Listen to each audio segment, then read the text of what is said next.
In the Syrian desert, halfway between Damascus and the Euphrates, lies a city that once commanded the trade routes of the ancient world.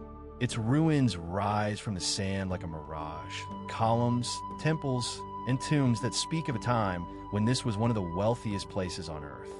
Palmyra, known to the locals as Tadmor, was a trading city that flourished for over 1,000 years.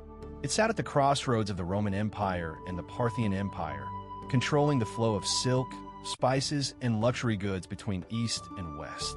But Palmyra's greatest fame came in the 3rd century CE, when a woman named Zenobia seized power and declared independence from Rome.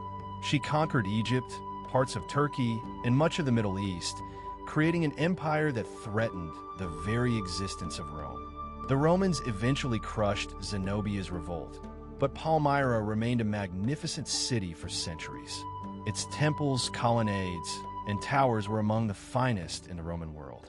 Then, in 2015, ISIS invaded Syria and destroyed much of what remained.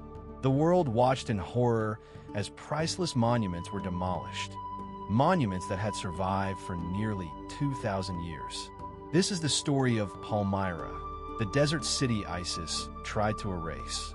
Palmyra was built around an oasis, one of the few sources of water in the Syrian desert.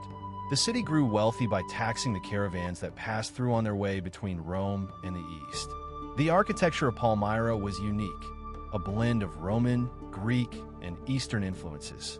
The great colonnade stretched for over a kilometer, lined with Corinthian columns. The Temple of Bel, dedicated to the Mesopotamian god, was one of the most important religious sites in the region.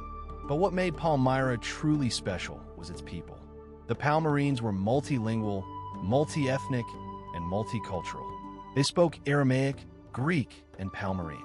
They worshipped gods from across the ancient world: Bel, Yerbal, and Aglabal. The city's tower tombs, tall, rectangular structures with elaborate facades, held the remains of wealthy families.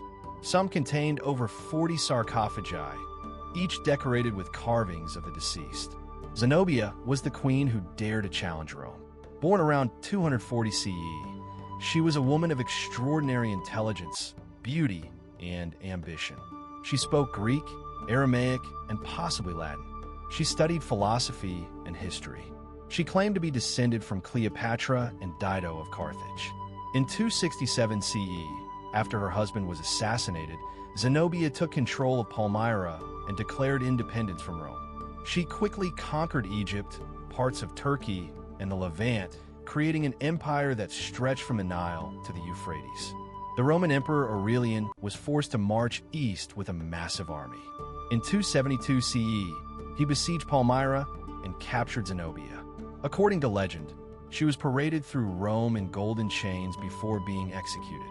But some historians believe she was spared, that she lived out her days in a Roman villa, raising her children in luxury.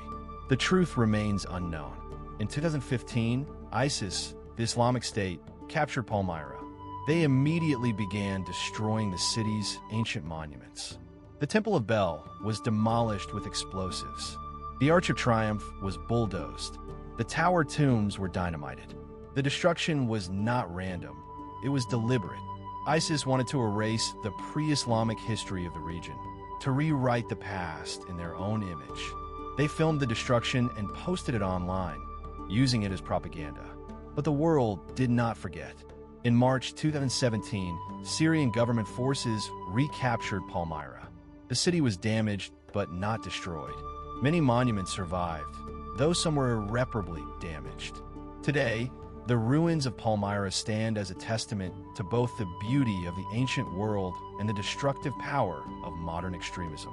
Palmyra's legacy extends far beyond its ruins.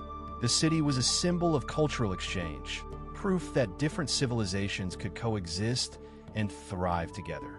The destruction by ISIS sparked a global debate about the preservation of cultural heritage. Should ancient monuments be protected at all costs? Or should preservation take a back seat to human safety? The answer, most experts agree, is that cultural heritage and human safety are not mutually exclusive. The destruction of Palmyra was not just a loss for Syria.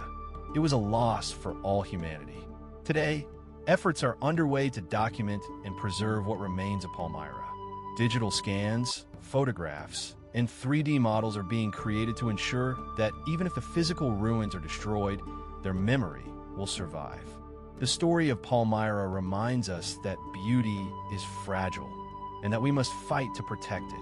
Palmyra remains one of the great tragedies of the modern world, an ancient city destroyed by modern hatred. But the story of Palmyra is also a story of resilience. The city survived for over 1,000 years through wars, earthquakes, and changing empires. It survived Zenobia's revolt, the Roman conquest, the Arab invasion, and the Ottoman occupation. Perhaps it will survive this too.